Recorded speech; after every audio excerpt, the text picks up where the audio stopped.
Welcome back to another segment, part 3, with Dr. Tchaka Muhammed telling his story. The topic is, he did it his way. On Let's Talk and Grow with Miss Roshumba. Again, thumbs up, subscribe, share, and leave a comment. Because what we want to show the world is that we are pulling our own bootstraps up. We're not asking anyone to come and save us. We got to do the work ourselves. We are defining and controlling the narrative in our lives. So, I'm going to finish by asking the few questions that I have of our elder today. Elder Tchaka. What does the fate of black people in America depend on now? What does it depend on? Yeah, what does it depend on now? The ones that, because this is 21st century. Everything is high. Rent is high. Mortgage is high. Interest rate is high. Education quality has gone down. Black man, black woman's relationship is at a all-time low. There are more of us on the streets than ever before that I've seen, living here many years. What is the fate of black people in America depend on now? The fate of black people in America depends on your determination. It depends on your determination. It's like, Grandma used to say, baby, life is hard. Life's gonna knock you down sometime.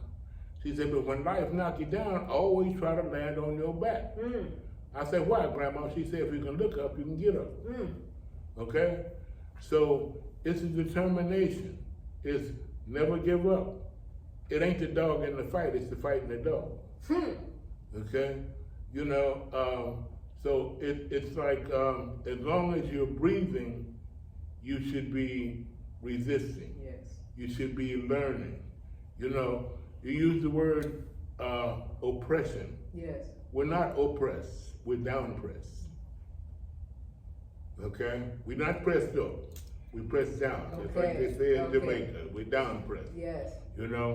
So it's like, don't let people discourage you. Yes. If you see me in a bear fight, go honey on me and help the bear. Right. Okay? Because don't feel sorry for me. I don't feel sorry for myself. Right. I'm going to continue to do. And that's what we have to have. Yes. Our ability to survive this long has been the fact that we can adapt. You use what you got to get what you want. That's correct. You adapt to the situation. That's correct. They try to enslave other people. Racism was created to justify slavery. Okay? Because before, when we look at some of the classic books, like The Count of Monte Cristo and The Three Musketeers, they were written by a black man, Alexander Dumas, in Europe. Okay? The Moors, okay, were royalty in Europe. Right. Okay? Right. But when, after Mansa Musa made the pilgrimage to Mecca, and Europe and the Portuguese found out the wealth of Africa. Yes. That's when King Leopold of Belgium decided that they were gonna take over Africa.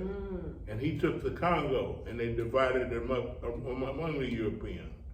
Okay? Yes. But the resistance, because we talk about slavery, but we don't talk about the resistance in slavery. There were many slaves who revolted. Correct. Okay? The mule might have kicked over the lantern and burned down the barn. People ran away. They were killed. Harriet Tubman rescued over 700 slaves from slavery before the Emancipation Proclamation. Yes. Okay? She was also the first woman to lead Union troops into battle. Okay? So, this is a little old lady, who was barely 5 feet tall. Right. With a gun. Okay, with a gun. Yeah. And she led Union troops. Yes. When you see the pictures of George Washington crossing the Delaware, Mm-hmm. if you look down at his knee in the boat, that's a black man called the Marbleheader. The first person that died in this country for the American Revolution was a black man, free man, named Crispus Attucks. Crispus Attucks. Okay? Yes. You know, I'm a Vietnam vet. Okay. Okay, my grandfather was in the army. Okay? Yes. We didn't fight for America. We fought for what could be, not for what is. You hear that? Okay? He said we did not fight for America. We fight for what could be, but not what was. Not for what is. What you is. Come back, you come back here, you talk to your older people who have been in the war and the military, and they will tell you, we come back here and get treated like second-class citizens. Exactly. You know, the USO, they doesn't even recognize them, you know, at times. Post-traumatic syndrome, we suffer from post-slavery syndrome. Yes. Okay? Still, 475 years later. Yeah. So it's about knowing who you are. Know thyself. That's written on the side of the Great King's Pyramid at Cheops. Know thyself. Know who you are. Who are you besides your name? That's right. You know, where do you come from? You know, do your ancestry. You know, if you can't go back no further than Bakersfield, find out, you know, who you're related to. Right. What your family is. What they've accomplished. Okay? And, you know, I wanted to piggyback on what he said about having served in the military, because a lot of Americans of all nationality may not know that the African-American male has fought in every war since the conception of this country. 40% of the troops in Vietnam were black. 40%. So when you look at those statistics that of the mortality, the people that died, realize that 40% of those are black. Black. And that was just in the 50s to the 60s. And Vietnam was this country's first integrated war. Mm. That's the first time that blacks and whites and others could be in the same outfit together. Yes. Okay. But to fight in every war since the conception. Yes. Is the highest honor that you could show to a country. And so it's just another reminder that anytime I see my brethren on the streets, on the bushes, not being able to afford a place to stay, with immigrants that came last year, could live in homes that are very nice. You know, I asked you in the last segment what reparations should look like. And my thoughts is, I think every one of African American descent should have a house. They should have a home. And because when you have a home, you have a foundation. You have a place that you could put your key in, and from there you could build up and do whatever you need to do. And so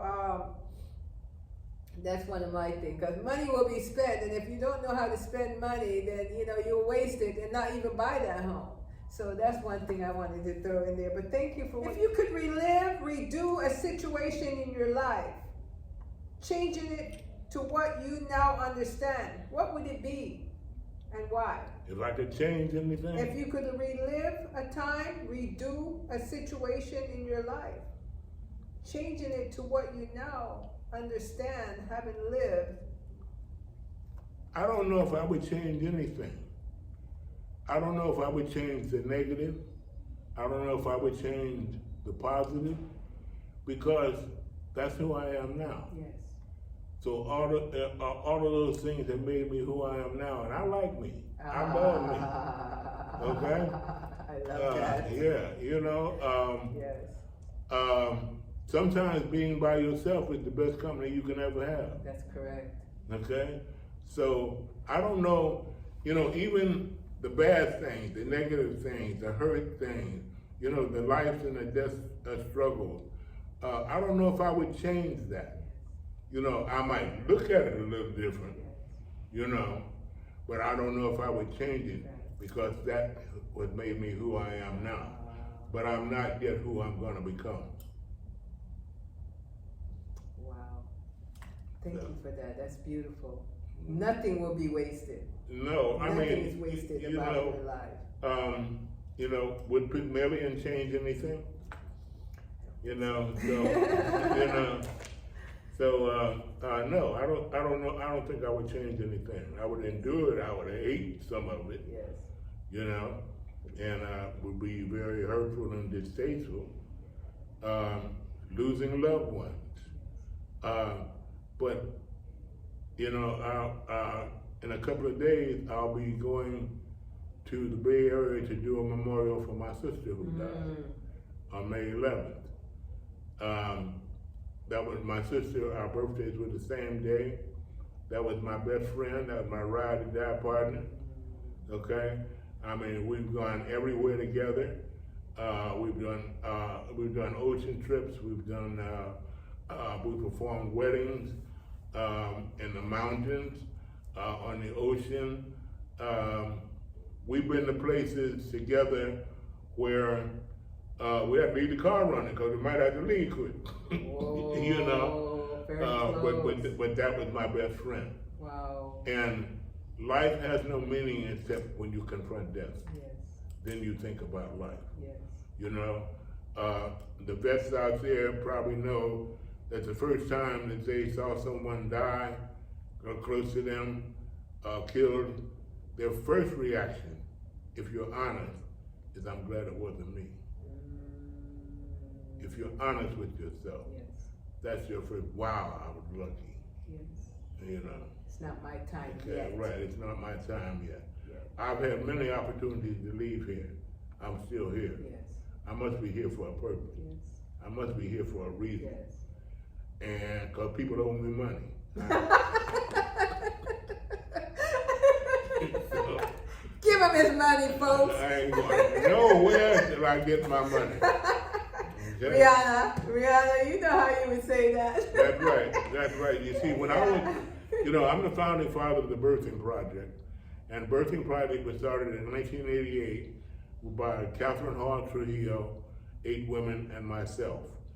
And I was working for the state of California, doing community education activities. And Catherine Hall Trujillo was working for the Department of Health. She was doing morbidity and mortality statistics, that they were about black babies. And she asked me one day, could she go to a clinic with me? And I said, sure. And we went to this clinic, and I was holding a little baby, a preemie named DeAndre. And she asked me to hold the baby. And when I gave her DeAndre, she was holding him, and he actually died in her arms. And she never went back to her state job after that. She never went back. That's the day that we started the Birthing Project. We said we were only going to do it for 1 year, okay? We're now in 9 countries and 98 cities and have delivered over 13,000 babies. So if you're online, go to birthingprojectusa.org. You can also doula in heels. If you need a doula or a birth coach, yes, you can do that. But this is what we need to do, you know, for us.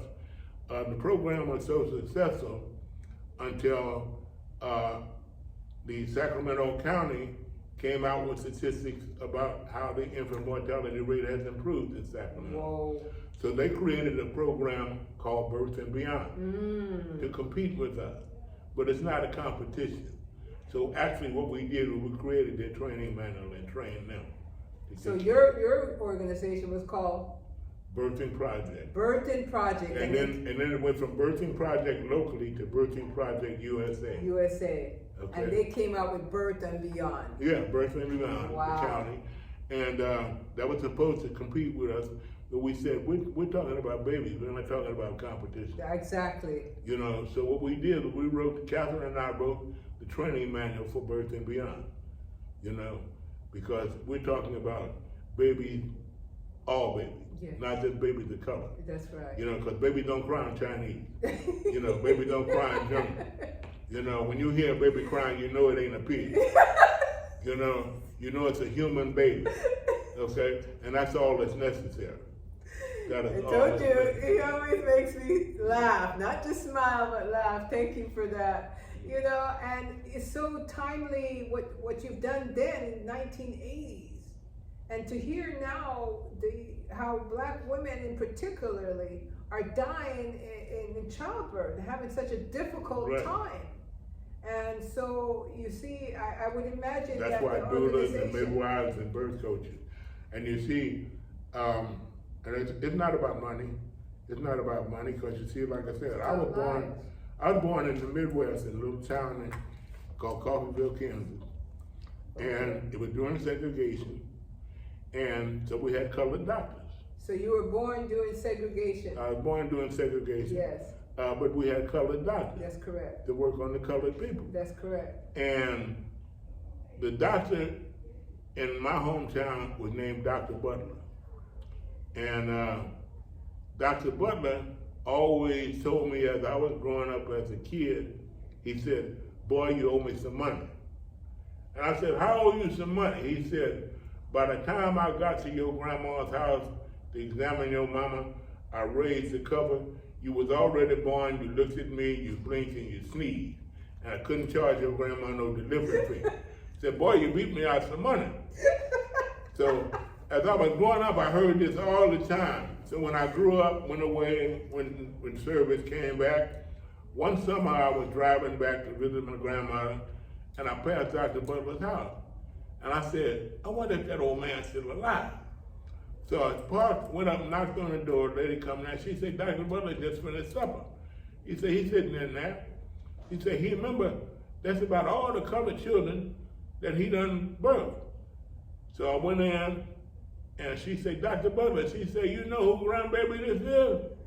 Dr. Butler said, "Boy, come here." He said, "Boy, let me look at your head." He looked at my head, he felt on my head, he said, "Turn around." He felt on the back of my head. He sat back in the chair. He said, "Boy, where's my damn money?" Okay? So when babies are born in our clinic, we always give them their birth story. We tell them what happened from the time their mother water broke until they arrive here. Also, initially, 3 people are called when the water is broke. And a candle is lit. And that candle burns until the baby comes here. And then we give the baby, when they're a year old, we tell them the meaning of their name, their birth story, and it's written down and give it to them. So that as they grow up, they know the story of their birth.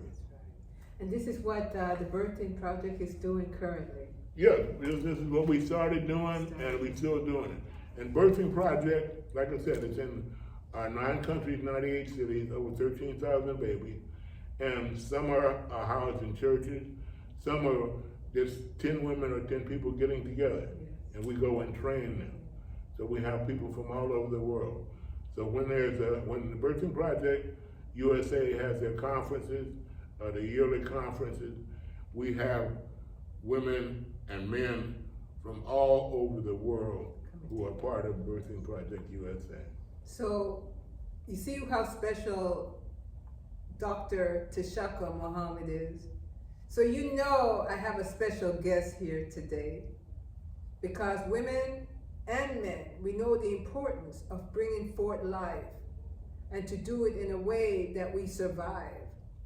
You know, I can't thank you enough for setting things right, because I too was born at home in Jamaica. Mm-hmm. And so those were some times that the people that helped to bring us forward understood that what a special moment that was, and how sacred it is.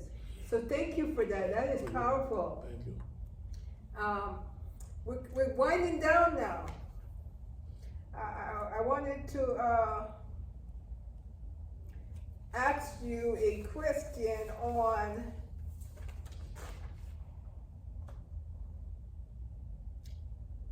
can black love be made whole again? Can black love be Black made? love, relationships. This is where, because you know, each time I got to touch on our love for each other, black man and black woman. And are you married? What's your status? You know, I know personally over the years that I've seen you, You know, Black love is one of the challenges that we face in our community. And I really, what do you think about that? Can Black love be made whole again? I don't think Black love is broke. I don't think Black love is broke. I think that love, like family, has so many definitions. And sometimes what people think is love is lust. Sometimes what people think is love is attention. Okay? Sometimes what people think love is, but love is really commitment. You know, love is commitment. Love is respect. Black love is built a house filled with souvenirs. Black love is wanting to love someone as much as you love yourself. Okay? That it's up to the individual. It's up to the two people to have an understanding. Because Black love is about being a partner. And everybody don't know how to be a partner. Sometimes we have people who have grown up and they've been spoiled. They've been spoiled. They've had everything, and it's nothing wrong with you. You're supposed to spoil your children. But you also are supposed to tell them, I'm doing this because I love you, but everybody else is not going to treat you like this. Tell them the truth. You know, because if you don't, they grow up thinking everybody's supposed to cater to me, you know, and kiss my ring, you know. And, parents hear that? You know, but you know, it's like being in a fight. You got to bring something to get something. Okay, so it's about your individual feeling for that person. Sometimes the student falls in love with the teacher. Okay, but just because you love somebody and they don't love you back the same way that you feel like them doesn't mean that they don't love you with all they have. Okay? So you have to accept the terms of the love. You have to define the terms of your love. Okay?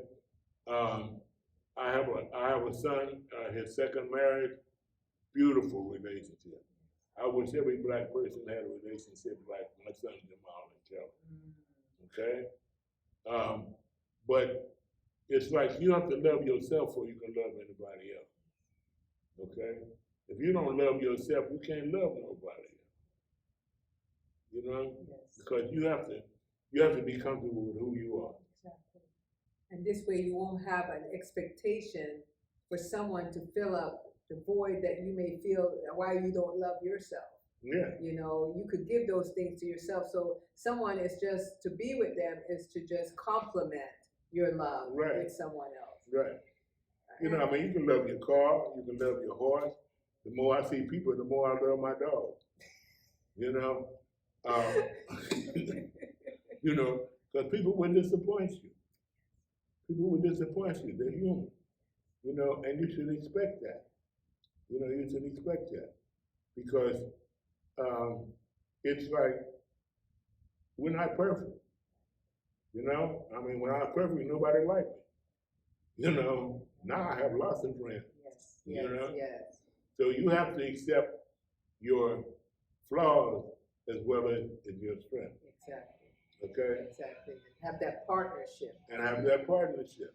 Because in the relationship, it's a compromise. It's a compromise. You know, and you never know who you're going to fall in love with. You know? It could be someone from another culture, another race. It could be someone from another gender. Okay? But it's like, it's your love and how you define it.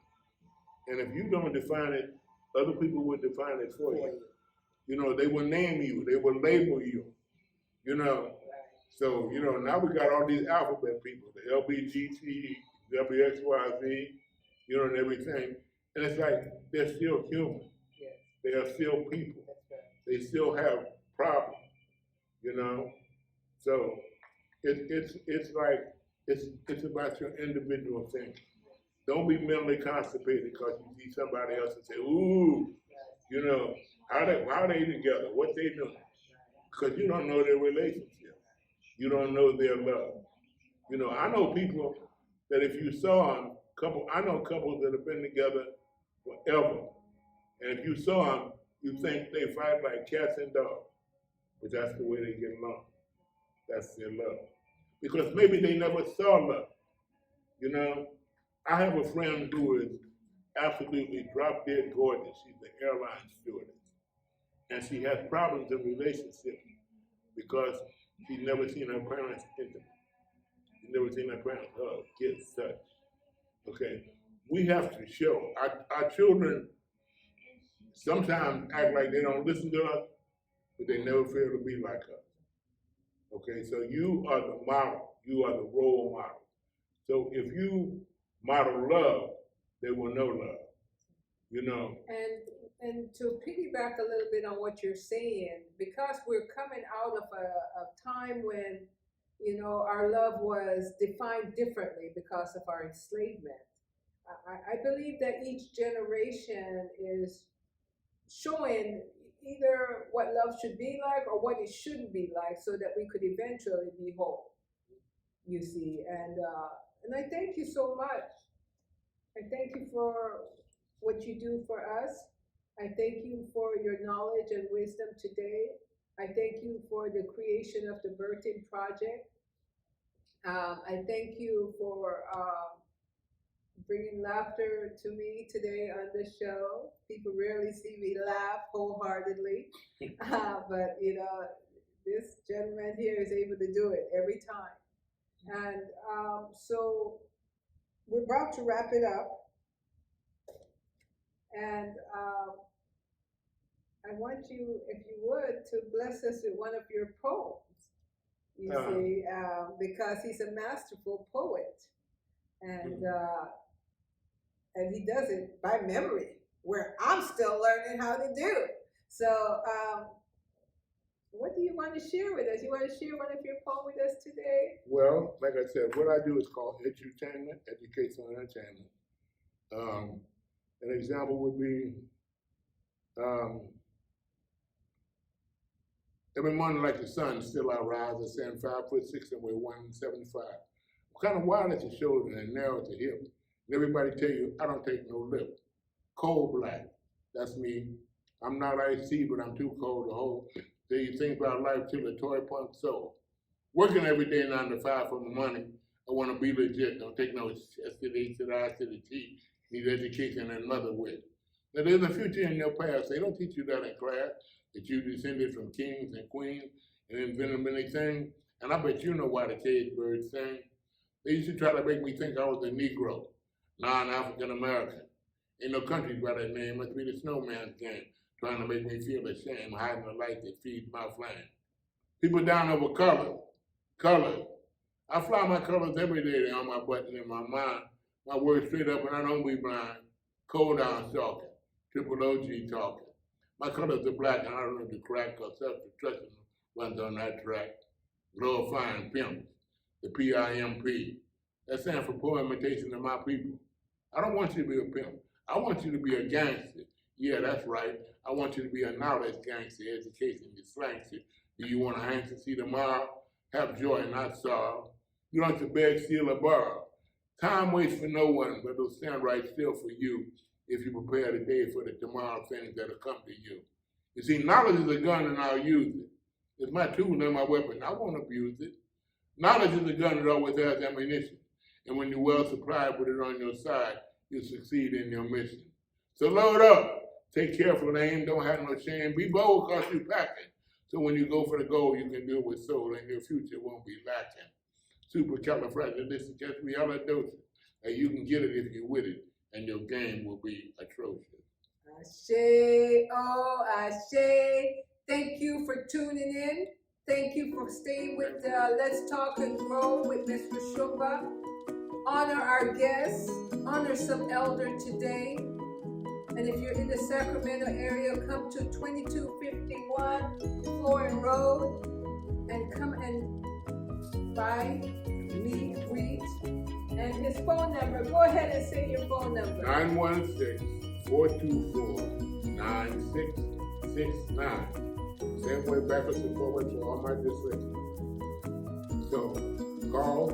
My house is the Black History Museum, and I have people come through, and children come through. Also, 97.5 DJ Wingon. We work with the kids with hooked on fishing, not on violence. And saving children one chance at a time. Thank you so much. And we'll see you again soon.